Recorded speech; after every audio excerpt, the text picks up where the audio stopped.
A mí me honra muchísimo, Solange. Me honra muchísimo, primero conocerte y saber que, digamos que en los últimos meses, digamos en lo que va de este año, tú siendo médico de carrera, especialista o pediatra de especialidad, vas incursionando, y lo sé porque he estado ya, me he enterado de todo lo que tú has hecho, en la parte que tiene que ver con el entendimiento de cómo manejar de una perspectiva funcional el trastorno del espectro autista. Bienvenido, querido.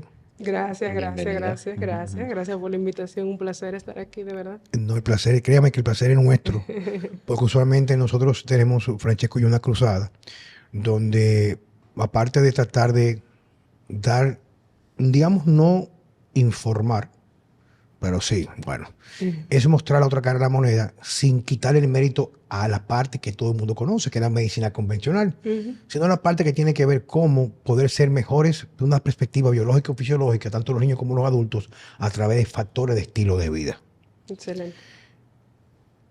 ¿Por qué medicina? ¿Por qué pediatría? ¿Por qué lo que haces ahora? Digamos que este pequeño giro, porque tú sigues siendo tu medicina como médico pediatra, este giro, la parte quizás de el aborde funcional de ciertos trastornos que están vinculados con la salud intestinal en los niños. Ok. Bueno, ¿qué decirte? Sí, médico, ¿verdad? Pediatra. En los últimos años, más o menos 3 años, he incursionado en lo que es estilo de vida saludable, alimentación, estilo de vida cetogénico, incluso o dieta cetogénica.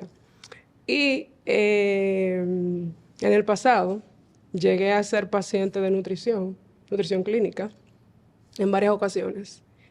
Y esa búsqueda siempre de información, de mejorar la salud, el estilo, me llevó a esto. Pero realmente lo que más yo puedo decir que ha trascendido en mí es que tengo un hijo de 3 años y 5 meses que está dentro del espectro autista.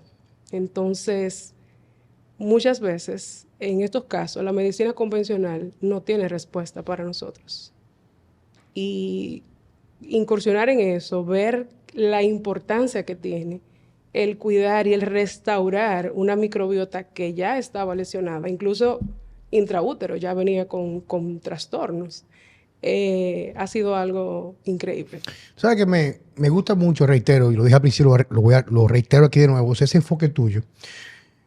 Y yo muchas veces sé que me busco problemas porque yo las cosas las digo como las veo. O sea, no tengo por qué ponerle filtro.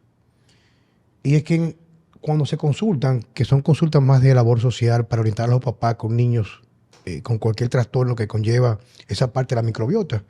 Y la gente quizás no me va a entender, pero es que el intestino es un segundo cerebro. E incluso se reconoce un mayor número de neuronas totales en el intestino que en el encéfalo, arriba en la cabeza. Y es el hecho de que cuando me dicen a mis padres que yo converso con ellos, ya con niños con 5, 6 o 7 años en el espectro, me dicen, mira, tenemos 6, 5 años en terapia, 4 años. Digo, es que con la terapia no va a mejorar. Claro. O sea, y una de las cosas que yo siempre le digo, bueno, digo siempre porque quiero que mi discurso quede, que lo sostengo y lo defiendo, es que es como cuando tiene una lesión, una fractura, una tendinopatía, y en la terapia, no digo que no hayan herramientas dentro de esta parte convencional que sí den resultados. La mayoría de las personas que se mejoran con terapias convencionales, fisioterapia, es por el reposo y los medicamentos que le ponen, no necesariamente porque puedan ir al fondo que lo llevó a la lesión, Exacto. que puede ser un desbalance articular entre los músculos que sí adhieren a etcétera.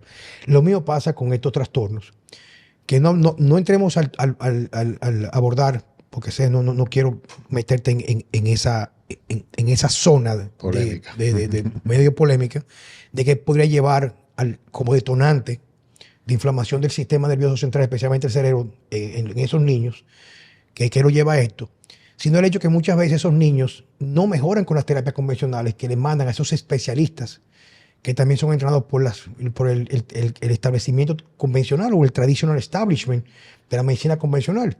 Digo yo, muchas veces son niños que tú lo tienes 5 o 6 años En terapia, a los 6 años estaba mejor que el primer día, pero era porque iban a evolucionar como quiera, no por la terapia. Exacto. Una terapia real es una terapia que tú llevas a un niño hoy y tú puedes decir en un tiempo X, en una proyección, que tuvo un cambio significativo, tangible, entre los marcadores clínicos que lo hacen colocarlo en un grado del espectro. Así lo veo yo. Y siempre lo he dicho, o sea, por más que tú quieras, yo tengo una niña con una condición especial, mi hija Diana Victoria, que nació hace ya 15 para 16 años, pesando 385 gramos, la niña más pequeña que ha salvado en el mundo entero. Wow. Su mamá Alicia, que era mi esposa en ese momento, tenemos una buena relación, estaba entrando en el sexto mes de embarazo, de gestación. Inclusive se dijeron que no iban a hacer nada para que tuviera un parto, porque la niña iba a morir. Decidieron hacerle cesárea, duró 3 meses y medio y 4. Al fin y al cabo de un año se diagnosticó con parálisis cerebral.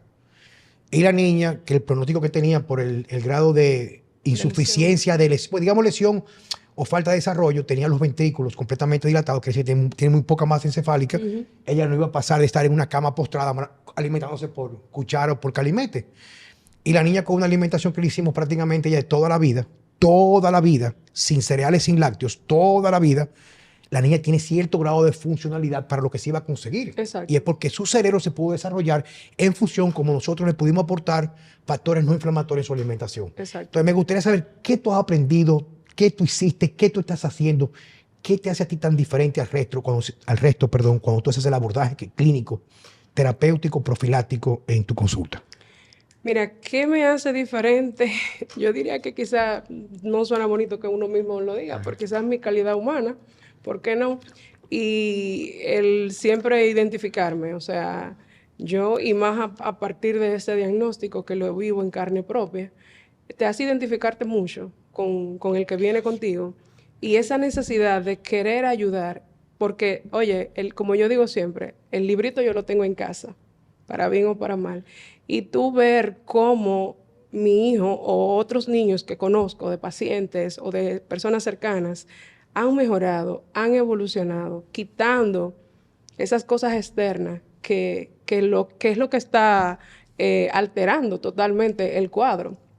Entonces eso es algo... ¿Cuáles son esas cosas externas, querida? Son muchas cosas. O sea, el espectro es algo bastante amplio, como su nombre lo dice, ¿verdad? Es un espectro, pero influye muchas cosas, el estrés crónico, fármaco, el CDC, por ejemplo, para el 2002, dijo que cuando un niño nacía ya estaba expuesto a más de 300 químicos, o sea, los bebés se están formando en un caldo de cultivo de químicos, de todos los índoles realmente. Para interrumpirte, que no es... Es muy común en mí. A veces hasta me echan boche. Déjala que hable. Yeah. Yo hice una charla que se llama Carga tóxica umbilical en los niños. Yo tengo una presentación. O sea, se hizo un estudio hace aproximadamente entre 9 y 11 años, no recuerdo ahora mismo, 9 y 11 años. 9 y 11 años, donde se tomó muestra de cordón umbilical, en cada uno de los estados de Estados Unidos, incluyendo Hawái, Alaska, que están fuera del territorio continental. Bueno, Alaska no, pero está dividido por Canadá. Okay. Y se encontraron cerca de 400 y pico de derivados de petróleo en el cordón umbilical de los niños. Incluso de estos, en un 60% eran carcinógenos, casi todos. Por eso es que muchas veces yo digo que muchas de las cosas que vemos especialmente, y es muy, muy específico a la sociedad norteamericana, de estos grados de disforia de género, está muy marcado por la carga tóxica. Sí, claro. E incluso en Estados Unidos, que está prohibido en muchas partes del mundo, la atracina y otros herbicidas y otro tipo de químicos que se utilizan para el glifosato, pero especialmente la atracina, porque se tira entre el cultivo para como herbicida y permea el agua subterránea. Está demostrado que inclusive en los Everglades, que es esa parte pantanosa en la Florida, hay muchas especies que ya son hermafroditas, o sea, que nacen usualmente con ambos sexos. Por eso hay una gran cantidad de niños, pero en su mayoría varones, con micropenes hoy en día en los Estados Unidos y aquí en República Dominicana. Y aparte de eso, se sabe, la atracina, lo pueden buscar ahora mismo, en estudios muy puntuales, que cuando se contamina el agua de anfibios, el agua cambia su inclinación sexual. Te lo voy a repetir si no entendiste. No es que se le modifica su órgano, o sea, su parte fisiológica. es que su inclinación sexual en un animal que por evolución e instinto es clara, cambian su inclinación hacia perfiles de conducta homosexual. Y todo eso es, ¿por qué?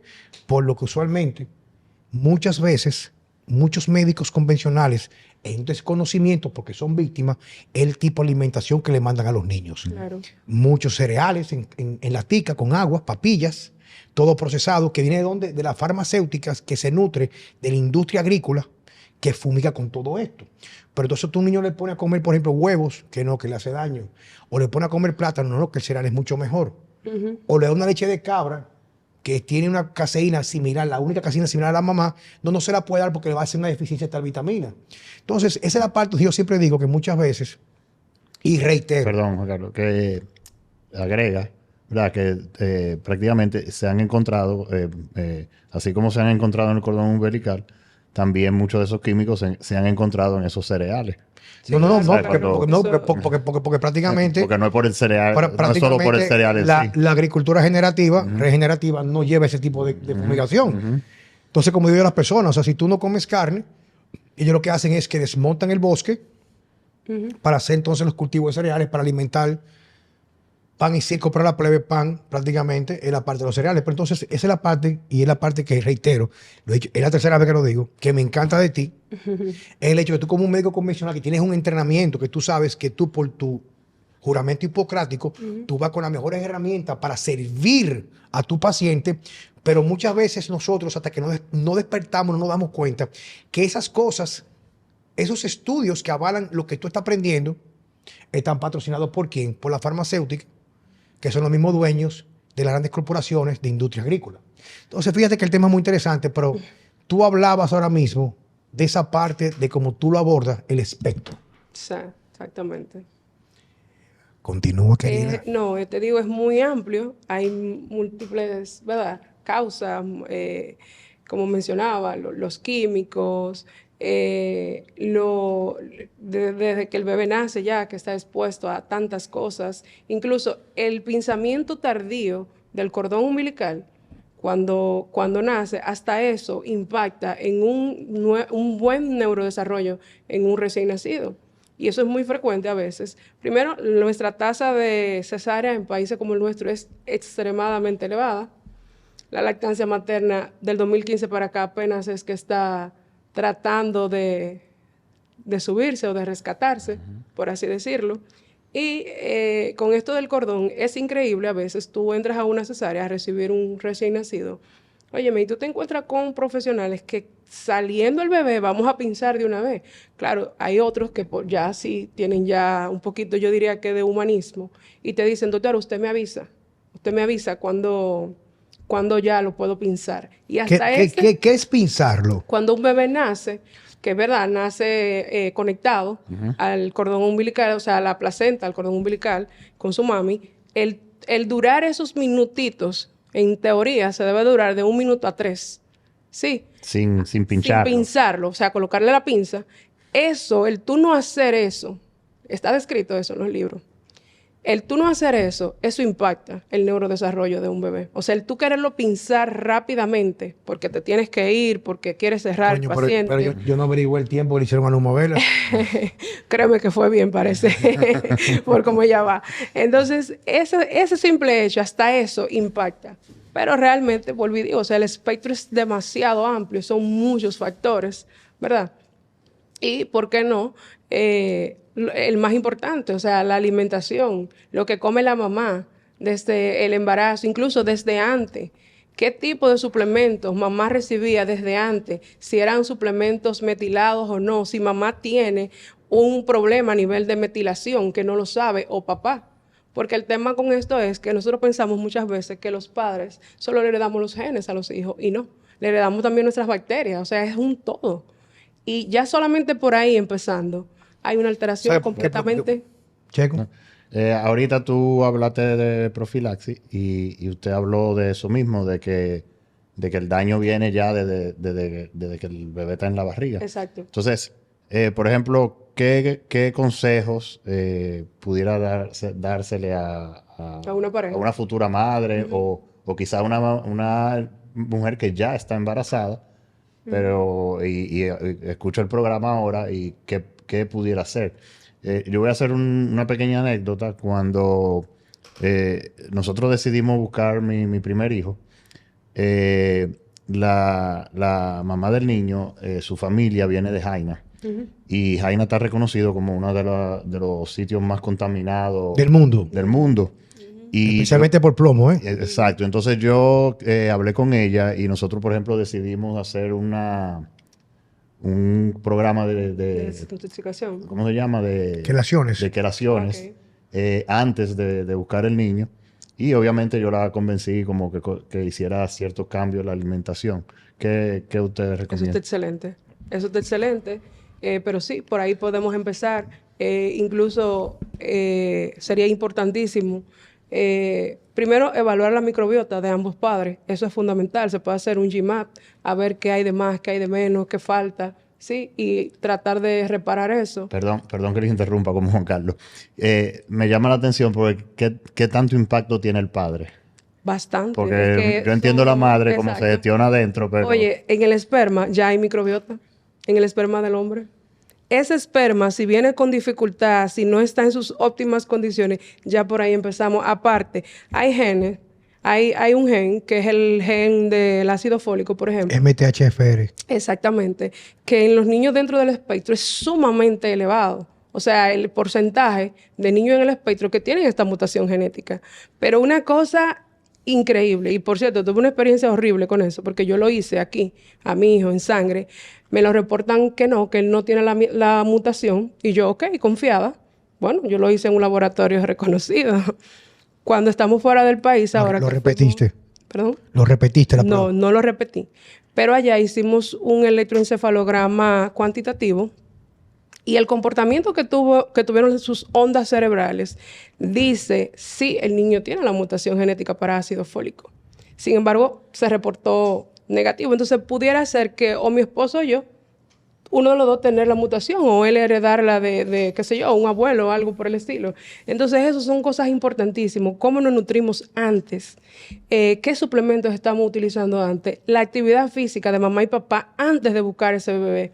Porque el sedentarismo se ha visto ya que impacta fuertemente la microbiota. Bueno, porque también tiene digo, yo aportando con el permiso tuyo, dos cosas grandes que quizás no desconocen, que una de las razones por la cual a las mujeres se le manda todo ácido fólico, que no es la parte metilable, sino es el folato, que no es lo mismo, es que las mamás que tienen este gen que se llama MTHFR, ese gen, es lo que lleva usualmente casi siempre a sufrir el niño espina bífida. Exacto. Entonces lo que hacemos con esa suplementación de folato, que es una forma metilada de ácido fólico, es que tú apagues esa expresión genética y no la pases esa mutación a tu bebé. Es lo que pasa. Y entonces pasa también otra cosa, que inclusive en esa presentación que yo hice, que la hice, recuerdo yo, fue en Novocentro, en el atrio de ellos, fueron varios médicos a escucharla, donde yo hablaba del impacto de los factores ambientales en lo que tiene que ver, incluso deficiencias nutricionales en la población mexicana de padres emigrantes a California. Esa carencia de algunos factores de metilación es lo que lleva a sus hijos a ser mucho más propensos al vandalismo. Eso es en California. Fíjate cómo van las cosas.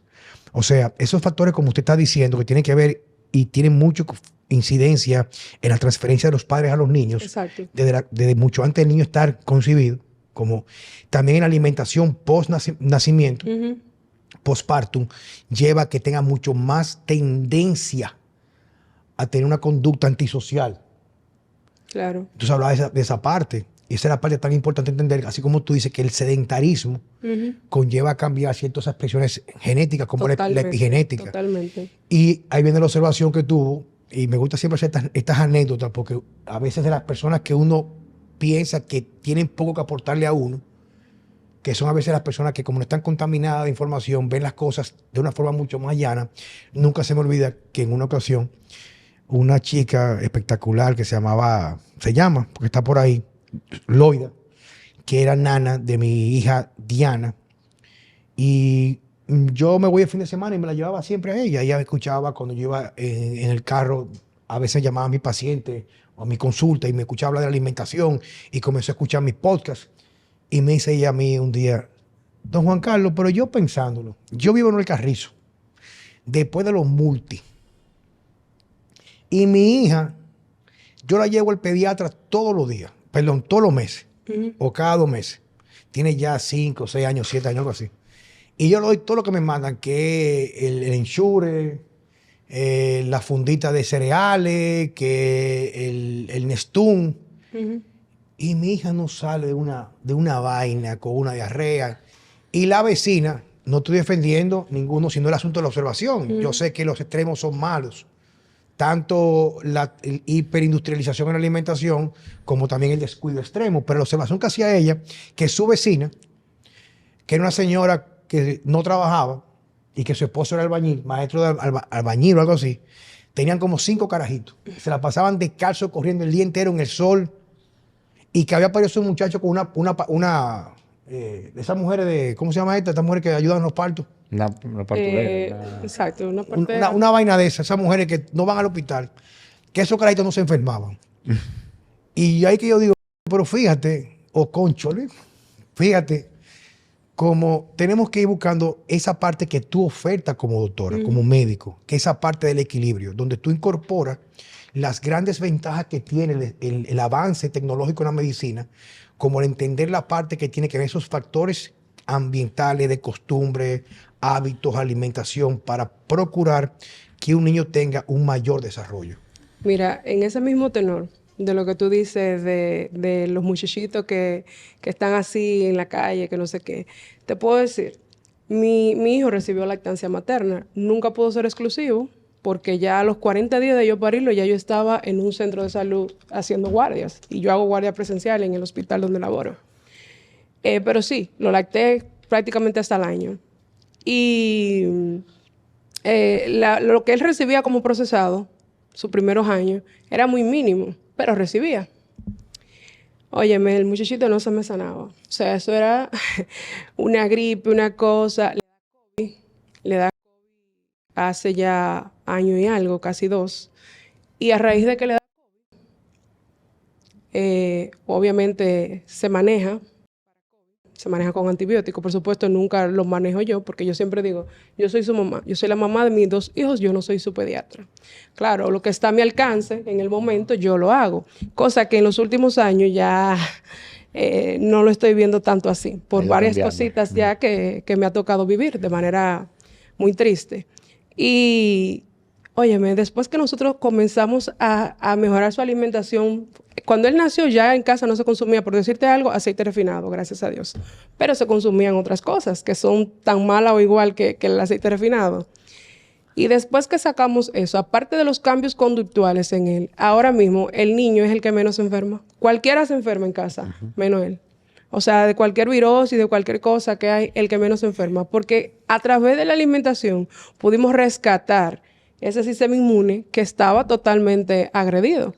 Definitivamente. Entonces eso es algo increíble, definitivamente, como esa historia que menciona de esos niños. El problema de traer damas así como tú aquí al programa, que yo tengo que limitarme a las cosas que yo quisiera decir. Perdón, las digo, pero no las digo como quisiera decirlas.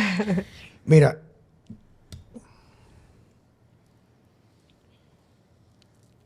reitero, por eso usted está aquí, doctora Solange. Usted está aquí por el respeto que le tengo yo. Claro, no es nada personal con nadie, sino como usted muestra una pasión mucho más allá del hecho que tiene que vivir, tiene que facturar, que sea una proveedora de bienestar. Pero hay unos médicos. Decía que en Cuba le llaman a aquellas cosas que están un poquito más al sur del ombligo, le llaman los arsenales de La Habana. Hay cosas que me hinchan los arsenales de La Habana. Yo voy a estudiar una charla, escucha esto, a una charla a Puerto Plata y Santiago. Y una mamá se para con un niño de 4 años, en la que te invade, viejo, que su pediatra lo tiene tomando estatinas porque tiene colesterol en 220.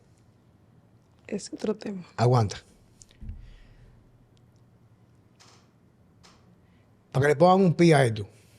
Pero tú no sabes que hay 2 condiciones de la naturaleza que incrementan el colesterol, que es el embarazo y la niñez. Así es. Que el colesterol es una de las fucking más hermosas que hay en el ser humano y que sube, y cuando sube por una razón nunca te va a matar el colesterol. Ujú. Que el colesterol es la materia prima para regenerar la membrana celular, Exacto.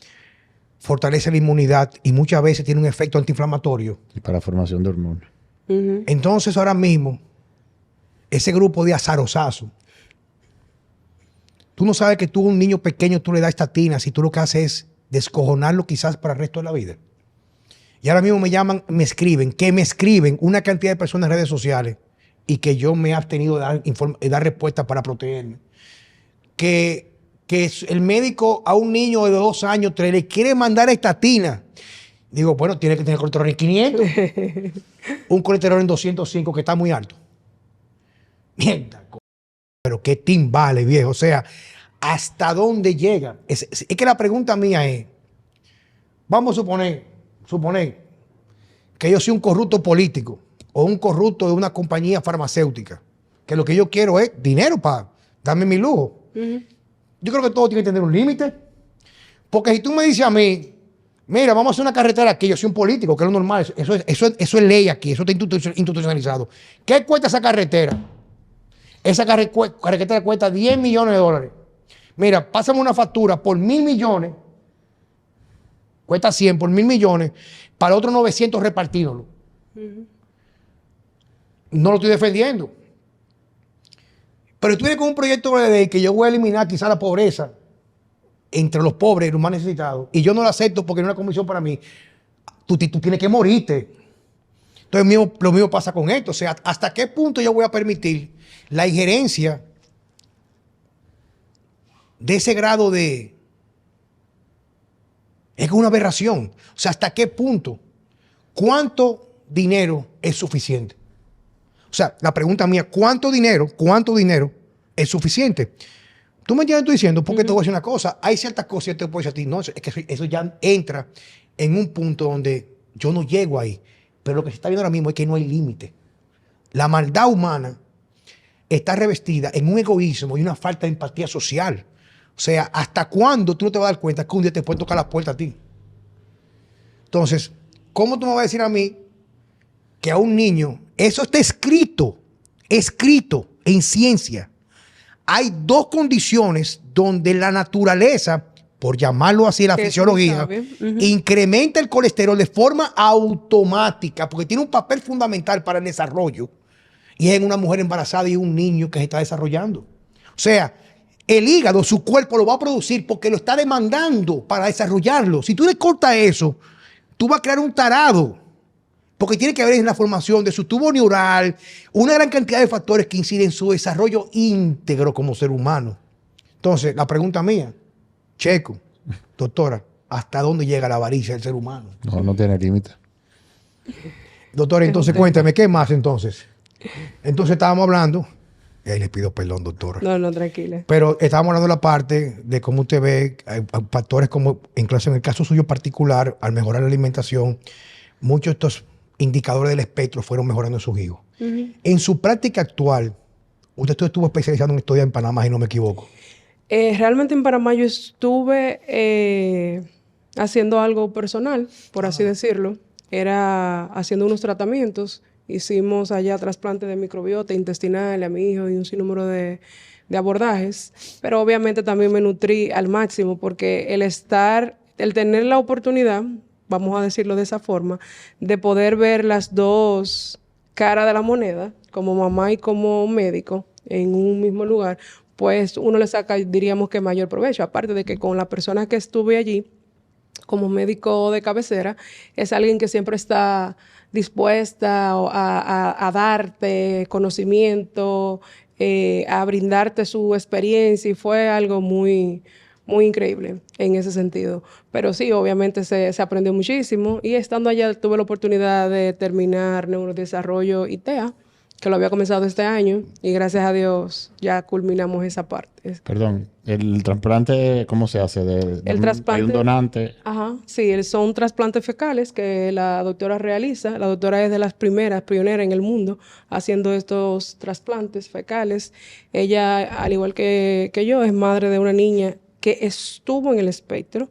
Incluso la puedes buscar en sus cuentas y, por ejemplo, en las redes de Primer Impacto. Y tú miras una entrevista de ella con sus hijas y es increíble. Porque su hija, o sea, totalmente a la fecha neurotípica, totalmente. Y ella le trasplantaba materia fecal a la gemela, perdón, a la melliza, porque son mellas, que no estaba en el espectro, le trasplantaba, o sea, a la de la niña que tenía el espectro, al revés. A la niña neurotípica, ella tomaba la materia fecal de esa niña y se la trasplantaba a la hermanita que sí estaba en el espectro. Entre hacer eso, alimentación y muchísimas otras cosas, ella logró sacar a su hija del espectro. Su hija es totalmente neurotípica a nivel tal de que este año va a la universidad. Y claro, mucha gente diría, ay, pero es el año, ¿y cuánta gente con un nivel 1 en el espectro va a la universidad? Claro que sí, pero yo quiero que tú veas el nivel. O sea, esa niña totalmente neurotípica. Yo leí en el libro, se llama Cerebro de Pan, y también el libro Alimenta tu cerebro, del mismo autor. Ajá. Permuter se llama el autor, creo que el doctor Permuter, si no me equivoco. Si no, me corregirán cualquier cosa. Él habla de que, por ejemplo, también en todas las enfermedades que tienen una relevancia importante, casi en todas, la microbiota intestinal ya se venían realizando trasplantes de fecales, por ejemplo, para Alzheimer, demencia senil y otras condiciones Totalmente. que inciden mucho en lo que tiene que ver la autorregulación de los neurotransmisores en el cerebro. Claro, porque es que los neurotransmisores se dan o se regeneran a nivel intestinal y eso es clave. Entonces, contestando a tu pregunta, la doctora toma donantes, son pocos que ella tiene allá en Panamá, son como unos 6 donantes, creo que fue que hablamos, y ella recibe la materia fecal de esos donantes y se mezcla, o sea, se le pasa ozono, se mezclan con probióticos, con carbón activado y otras sustancias, y se le introduce al niño como si fuera en forma de un enema, un enema de esos enema flea, de esos frasquitos, y sin anestesia, sin llevarlo a un quirófano, sin nada súper elaborado. Se coloca el niño a boca abajo y se le pone su enema flea con la materia fecal.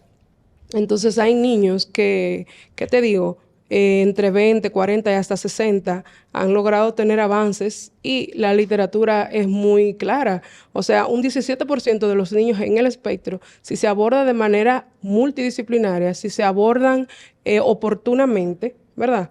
Y obviamente, ¿qué tanto se lesionó ese intestino? ¿Qué tanto se inflamó ese cerebro? Porque al día de hoy el autismo se está describiendo como una neuroinflamación crónica, dinámica y sistémica. Esa es una de las definiciones más actuales por la Sociedad Argentina del Neurodesarrollo ITEA, que para mí, mi respeto para los argentinos, porque, óyeme, han hecho aportes increíbles en lo que es el neurodesarrollo.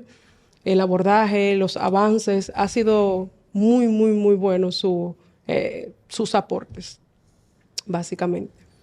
¿Tú piensas incorporar todo esto que has aprendido eventualmente en tu práctica profesional aquí en República Dominicana? Lo estamos incorporando. Ah, ya lo estás haciendo. Claro que sí, lo estamos incorporando. Estamos trabajando con esa dieta de eliminación, con dieta rotatoria, que es vital. La microbiota se alimenta o crece. De lo que tú alimentas, te alimentas. Exacto, pero se alimenta sobre todo de la diversidad. Porque en los últimos 10 años, que ya desde 10 años para acá se está hablando de la microbiota como un órgano, hemos perdido especies, tipos de flora. Entonces, la microbiota se alimenta no solamente de que sea comida real, de que sea comida sana, sino de que tú le des variedad. Por eso, por ejemplo, la importancia de las vísceras en este tipo de alimentación, en estos casos neurodegenerativos, porque las vísceras, por el tipo de aminoácidos que tienen, que son variables, que no es el mismo que tú comerte una pechuga. Mucho aminoácido sulfuroso, mucha glicina. Exactamente, pues van a regenerar ese intestino, por tanto, vamos a tener un impacto a nivel cerebral. Y es una cosa maravillosa. Fíjate que de la forma que yo lo veo, cuando tú vas hablando, es que prácticamente retornar otra vez a la alimentación, exacto, a la alimentación ancestral. Voy a robarle el término a mi maestra, como yo le digo. Ella dice, ve al campo y come de lo que hay en el campo. Vete a la tierra. Bueno, pero prácticamente lo que decimos nosotros. Exactamente, totalmente. En la filosofía de Decimo Diet es prácticamente comer del campo. O sea, todo lo que viene del campo, que no pasó por una industria, ni un camión, ni un refrigerador, digamos así, porque fue procesado, o para evitar la refrigeración. Es que de la forma que lo veo reiterando es lo sencillo. O sea, todo aquello que nunca debió llegar a tu cuerpo, porque no evolucionamos ni lo tuvimos cercano a nosotros en los últimos 80 años. Nuestro cuerpo reacciona internamente, cambiando su equilibrio interno. Exacto. Entonces, muchas veces lo que acontece en el entorno, o sea, en el exterior, afuera, afecta el entorno interior. Por eso yo vuelvo y digo que lo ancestral era, como comían, yo recuerdo, bueno, mi tío Juan, que en paz descanse, que fue uno de los primeros hermanos de mi mamá en fallecer, porque fue fumador y que tenía como 12 años. Yo recuerdo que yo iba a su casa cuando mami no me podía buscar al colegio, yo siendo de 7, 8 años, y tenían un menú, eran gente de, no tenían, vivía muy bien, pero no tenían tampoco aquellas abundancias que vemos en el día de hoy, y tenían un menú que los domingos, los lunes era un mondongo, con plátano, con víveres, y entonces el jueves era hígado guisado con batata. O sea, que te comían cosas que venían más del campo, menos procesadas, y como en realidad las vísceras no son tan apetecibles y se han, digamos que... Satanizado, literal. Sí, porque fíjate cómo te dicen que no comas por las purinas. Mi hermano, un cuerpo humano sano, incluso, perdóname, cuando las personas te dicen no coma vísceras, perdón, reitero, comer la carne roja incrementa el ácido úrico, es mentiras no completas, porque hay una incidencia mucho más en el manejo de la fructosa, pero sí pasa algo, que en las culturas tradicionales donde se consume el animal, es el animal completo. Entonces acontece algo, que uno de los aminoácidos más importantes de la limpieza a nivel hepático, del byproduct del metabolismo de las proteínas, es la glicina, y está solamente en abundancias casi siempre en las vísceras. Exacto. Por eso es que se debería, creo que se llama toast to nail, que es como comerse... tail to nose. Bueno, esa vaina. De que la cola hasta la nariz. Comerse todo el animal. Claro, me refiero, por ejemplo, hay personas que preparan hamburguesas. Yo mando a preparar muchas veces en Cárnico una hamburguesa que 60-70% es carne y el otro 70% es corazón y hígado. Exacto. Y queda muy buena. Y lo que pasa con eso, escúchame que te interrumpe, es que la microbiota que tiene el cuello y la que tiene la panza, lo que tiene la cola, es muy diferente, varía increíblemente. Cuando tú haces eso, tú le estás dando diversidad a la alimentación. Entonces eso es una cosa maravillosa. Eso me tiene a mí enamorada, de verdad, porque eso es increíble. La diversidad. Y que la hemos perdido. O sea, la hemos perdido. Ahorita estaba escuchando una persona que sigo, que es experto en microbiota, y él decía que hemos perdido un 90% de nuestra microbiota. Yo quise morir, wow, un 90%. Eso es demasiado. Entonces eso es increíble que cada órgano del animal, o pescado, marisco y demás, te aporta diversidad, que es lo que hemos perdido justamente. Yo leí un artículo que me envió mi amigo, colega, Wolfgang Unsold. Me lo envió hace como, no sé, 4 o 5, no recuerdo 5 años. Fue un estudio que se hizo, que tuvo relevancia en la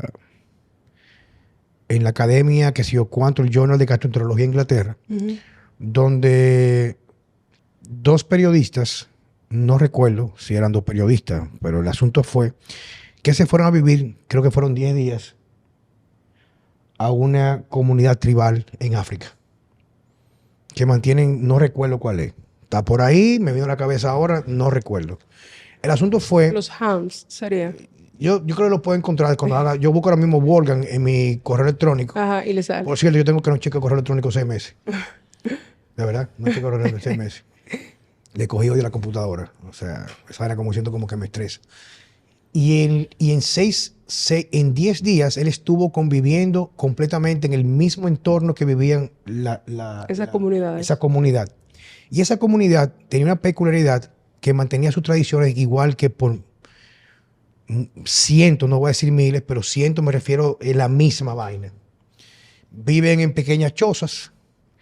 Sus condiciones de higiene para las que son los estándares nuestros son prácticamente malísimas porque salen de la choza y están distribuidas así y a veces orinan ahí mismo en el piso y vuelven y entran y después le caminan por arriba y dan su cagadita en cualquier esquina por ahí, tampoco tienen un lugar para esa vaina. Y él los acompañaba. Yo lo que hacía que en la mañana se tomaban unos té de unas moras, comían algunos tubérculos en el día, pero cazaban y comían la carne en la noche. O sea, al final, antes de que cayera el sol. Era lo que hacían todos los días. Él duró 10 días durmiendo con ellos en el piso, dando su meadita con ellos, su cagadita con ellos allí. Y cuando el tipo se hizo un estudio, recién llegando a Inglaterra, tenía la microbiota completamente perfecta. Wow. O sea, te lo voy a repetir. 10 días, 10 días, eso es... pero claro, sin el celular, Eso ayudó. ni que me pongo cremita de sol porque el sol produce cáncer, nada de esa mariconería que vemos en el día de hoy. Y el tipo se puso con esos tigres la misma vaina, andaba descalzo con ellos. No sé si andaba con un taparrabo. El asunto fue que él estuvo con ellos 10 días, que lo acompañaba en el recorrido que hacían en la vaina, la cacería. Y el tipo llegó y le sacaron muestras específicas y tenía una microbiota distribuida en cada parte, desde el ano hasta acá arriba. Wow. Perfecta. 4 días comiendo la dieta de los ingleses y estaba hecha una mierda la microbiota. Ujú. Por eso yo muchas veces digo, reitero, inclusive en mi práctica, las cosas que yo hago, en personas que no necesitan una intervención tan agresiva como la que usted hace, doctora, yo digo muchas veces para restablecer la microbiota, yo comienzo por pasos muy puntuales. Es tratar de entender que muchas veces, como dice una doctora funcional que fue a coger un curso hace ya casi un año, bueno, un año y un mes, en octubre del año pasado en Dallas, que decía que todo lo que acontece en el norte de la vía digestiva afecta el sur. O sea, si tú tienes una mala digestión, va a afectar completamente, no importa lo que tú hagas, es lo primero. Otra cosa, las emociones afectan un 20% del intestino, pero el intestino afecta un 80-90% de las emociones. Sí. Fíjate con la relación que existe entre todas estas... Por eso es que se habla del eje intestino-cerebro. O sea, Intestino-cerebro. eso es sí o sí, eso es más real que la vida misma. Ese eje, eso es incluso, maravilloso. por ejemplo, la luz artificial afecta a la microbiota. Claro. El no dormir afecta a la Afecta a la microbiota. Entonces, por eso es que vuelvo y reitero, como dices tú, maestra, y decimos Checo y yo, tenemos que ser un poquito más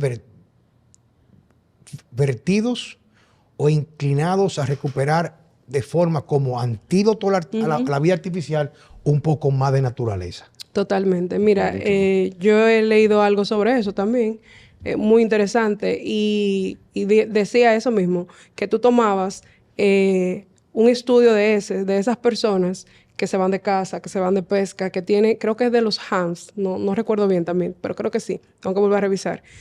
Y tú los comparabas con una persona que llevaba una alimentación moderna, como hoy día se le conoce, y es increíble. O sea, el de la alimentación moderna, literal, no tiene no tiene diversidad de flora, para nada. Sin embargo, la persona de allá, de esa comunidad, era increíble la diversidad de microbiota que tenía. Eso es algo increíble. De forma terapéutica, ¿qué herramientas, recursos o en suplementación se pueden hoy en día, las personas podrían utilizar o tú podrías recomendar bajo tu consulta en tu centro donde tú estás consultando en este momento para restablecer esa diversidad? Asumiendo, por ejemplo, porque sabemos que es multifactorial, y hablamos de tantos factores que se escapan de nuestra mano, como el estrés, el exceso de pantalla, luz artificial, no tomar el sol. Y a veces yo voy, por ejemplo, a la playa y veo a esas mamás que entiendo, que ella entiende que hacen lo correcto. Esos niños chiquititos le meten betún hasta por la nariz y le ponen un tiche por aquí, un carajito. Cuando hay una oportunidad para ese niño, pero no entremos en ese tema. Eso tiene mucho que ver con la farmacéutica, los dermatólogos, los protectores solares. Lo que no han vendido. Exacto. Entonces, esa persona que le va a tomar tiempo digerir toda esta información, porque es un proceso, no es fácil. Cuando tú escuchas esto, hay un demonio aquí atrás diciéndote, eso no es así. Tú sabes, tú tienes leyendo 10 años que el sol produce Eres tan loco. o que la carne produce cáncer, que la víscera sube en el colesterol, etcétera, ese tipo de cosas. Toma tiempo, Y a veces todavía cuando tú estás llegando allá al final para tú tomar, vuelve y te recae atrás, coño, pero cuidado si yo estoy equivocado. Eso toma tiempo. Claro. ¿Qué estrategias fáciles una persona puede utilizar, implementar profiláctico terapéuticamente para mejorar su microbiota? Mira, lo primero es la alimentación, definitivamente. Diversidad, como mencioné ahorita. Diversidad, o sea, todos los días algo diferente. La dieta de la doctora Dolly de León se llama Red. Retiro lo procesado, roto los alimentos. O sea, que tú no debes de consumir un alimento antes de 4 días. Ejemplo, si hoy mi hijo comió cepa de apio con sardinas, por ejemplo, él no va a volver a comer eso hasta mínimo dentro de 6-7 días para repetir eso. Entonces, ella hace eso, red, y volver a reintroducir. En los pacientes en el espectro y con cualquier otro trastorno del neurodesarrollo, casi siempre, una de las cosas que más me ha impactado en estos últimos meses es la gran cantidad de alergias alimentarias y de las sensibilidades alimentarias, que por supuesto están dadas por un intestino que ya está lesionado. Por tanto, cualquier cosa que ese intestino reciba, aún sea saludable, pues él lo recibe como un agresor muchas veces. Entonces, la alimentación va a ser clave. Alimentación con muchos días para repetir alimentos, ¿verdad? En la suplementación uno a veces es un poco más cuidadoso porque es bueno tener un aval que te diga qué te falta y qué te sobra, porque si tú no tienes deficiencia de X vitamina, ¿para qué te la doy? O sea, no tiene sentido. Lo ideal es suplementar acorde a las necesidades que tú tengas o que tenga el paciente. Pero sí, un buen omega, por ejemplo, va a ser clave, un omega que no esté altamente cargado de azúcares, de colorantes y mucho, porque hay mucho, omega, yo voy y compro, no es cualquier omega, es un omega específico, o hay varios, ¿verdad? Básicamente probióticos, pero los probióticos no siempre se van a poner desde el inicio. Siempre debemos de restaurar un poco esa microbiota para luego entonces comenzar a cultivar la misma. Y bueno, son muchas cosas, el tomar sol en el paciente, que es algo que te estoy mencionando, que todos los tenemos a mano, que está a nuestro alcance, el tomar sol, el caminar descalzo o el hacer... el grounding. Exactamente. O sea, son cosas claves. Y todo esto obviamente va a ir acompañado de una terapia siempre, ¿por qué no? Pero dentro de las terapias también uno se encuentra en este camino muchísima gente desinformada, que inclusive la pirámide, cómo debería de ser una terapia en niños, debería de ir así, y a veces te la ponen que es así, cuando no es así. Completamente invertida. Totalmente, es una locura. Con eso yo me he encontrado. Gracias a Dios hemos dado con ángeles también que nos han dado luz en esa área. Por cierto, lo llevamos ahora para el Cibao. Son unos venezolanos que conocí aquí, gracias a otra madre, increíble. Ni siquiera fue por un médico que la conocí, fue por otra madre. Y de verdad, o sea, la forma de ellos abordar es increíble. Lo vamos a tener en el Cibao muy pronto, haciendo una jornada allá para niños con diversas condiciones, realmente, no solo para autismo. En fin, entonces podemos hacer muchísimas cosas, es la verdad, pero la base siempre va a ser la alimentación, siempre. No hay otra base. Hay sobre lo que se estaba hablando de la diversidad. O sea, y conectándolo un poco con lo que es la forma de comida, vamos a decir, ancestral. Me viene la pregunta y la duda, porque, por ejemplo, hay algunas poblaciones primitivas, vamos a decirle, que quizás, sí, es verdad, como dice Juan Carlos, que se comen desde la cola hasta la nariz, pero quizás por su situación geográfica o lo que sea, prácticamente comen lo mismo casi siempre. O sea, sí. ¿Dónde está la diferencia? ¿En el hecho de que se comen el animal completo? O sí, claro. Vamos a poner un ejemplo, no sé, los inuit que viven en el hielo, pero me imagino que su alimentación es foca, quizá algún pescado y no sé si se comerán un oso, pero no salen de ahí, no, porque no hay más variedad. Radica en eso mismo que mencioné ahorita. Que se comen Cada lugar del cuerpo del animal te aporta algo diferente. No es la misma. O sea, que el problema viene si yo solamente me como por ejemplo, yo solo como pechuga, yo solo como lomo. O sea, eso no está bien, es una muy buena carne, es muy buena fuente de proteína, pero no todos los días. O que cuando tú vas, hoy yo quiero comer carne blanca o pechuga, pero come otras carnes blancas, no solo pechuga. Si te comiste hoy esa pechuga, me reposa por 4 o 5 días y come otro tipo de carne blanca, más o menos. Aunque sea del mismo pollo. Aunque sea del mismo pollo, porque igual, exacto.